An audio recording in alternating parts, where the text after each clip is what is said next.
প্রতিমন্ত্রী নুরুল হককে সংসদে উত্থাপিত আকারে বৈদেশিক কর্মসংস্থান ও অভিবাসী সংশোধন বিল 2026 অবিলম্বে বিবেচনার প্রস্তাব উত্থাপনের জন্য আহ্বান জানাচ্ছি। আমি মোহাম্মদ নুরুল হক, প্রবাসী কল্যাণ ও বৈদেশিক কর্মসংস্থান মন্ত্রণালয়ের প্রতিমন্ত্রী। বৈদেশিক কর্মসংস্থান ও অভিবাসী আইন 2013 অধিকতর সংশোধন কল্পে আনিত বিলটি মহান জাতীয় বৈদেশিক কর্মসংস্থান ও অভিবাসী সংশোধন বিল 2026 অবিলম্বে উত্থাপিত আকারে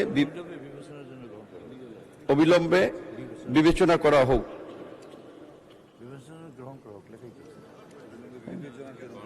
আবার বললেন। আমি মোহাম্মদ নুরুল হক, প্রবাসী কল্যাণ ও বৈদেশিক কর্মসংস্থান মন্ত্রণালয়ের প্রতিমন্ত্রী। বৈদেশিক কর্মসংস্থান ও অভিবাসী আইন 2013 অধিকতর সংশোধন কল্পে আনিত বিলটি বৈদেশিক কর্মসংস্থান ও অভিবাসী আইন সংশোধন বিল 2026 উত্থাপিত আকারে বিবেচনা করা হোক।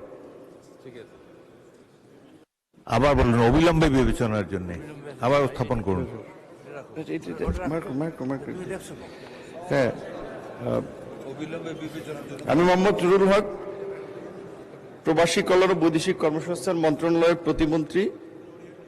বৈদেশিক কর্মসংস্থান ও অভিবাসী আইন 2013 অধিকতর সংশোধন কল্পে আনিত বিলটি বৈদেশিক কর্মসংস্থান অভিবাসী সংশোধন বিল 2026 অবিলম্বে উত্থাপিত আকারে বিবেচনা করা হোক।